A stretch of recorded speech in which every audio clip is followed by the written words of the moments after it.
બનાસકાંઠા જિલ્લાના ડીસામાં ભારતીય જનતા પાર્ટી દ્વારા કારગિલ વિજય દિવસની ઉજવણી કરી વીર શહીદોને શ્રદ્ધાંજલિ અર્પણ કરવામાં આવી હતી। ભારતીય સૈન્ય દળના વિજય દિન અથવા કારગિલ વિજય દિન 26મી જુલાઈએ ભારતના પાકિસ્તાન પર કારગિલ યુદ્ધમાં વિજયના કારણે ઉજવવામાં આવે છે।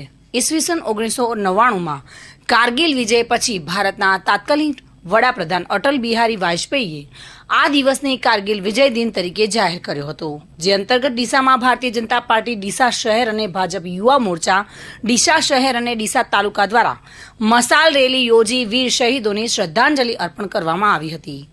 આ પ્રસંગે જિલ્લા ભાજપ મહામંત્રી સંજય બ્રહ્મભટ્ટ, ડીસા શહેર ભાજપ પ્રમુખ રમેશ દેલવાડિયા, ડીસા યુવા મોરચાના પ્રમુખ આશિષ શાહ, મહામંત્રી ચેતનભાઈ પુરોહિત સહિતના હોદ્દેદારો કાર્યકર્તાઓ ઉપસ્થિત રહ્યા હતા અને કાર્યક્રમને સફળ બનાવ્યો હતો। આજે ભારતીય જનતા યુવા મોરચો ભારતીય જનતા પાર્ટી બનાસકાંઠા જિલ્લા દ્વારા સમગ્ર બનાસકાંઠાના તમામ મંડળોમાં મોટી સંખ્યામાં મશાલ રેલી યોજાઈ। આ મશાલ રેલી 1999માં ભારતનું આપણું કારગિલ યુદ્ધ જે હતું એમાં ભારતે જ્વલંત વિજય પ્રાપ્ત કર્યો હતો। તે આ કારગિલ યુદ્ધને આજે 25 વર્ષ પૂરા થાય છે નિમિત્તે સમગ્ર ભારતીય જનતા પાર્ટીએ ગુજરાત પ્રદેશ દ્વારા આ કાર્યક્રમ આપવામાં આવ્યો છે। બનાસકાંઠા જિલ્લા ભાજપના નેતૃત્વમાં તમામ મંડળમાં આખા જિલ્લામાં મશાલ રેલી કાઢી અને આ વિશ્વયુદ્ધના 25 વર્ષને વીર શહીદોને શ્રદ્ધાંજલિ પૂરી પાડવામાં આવી છે।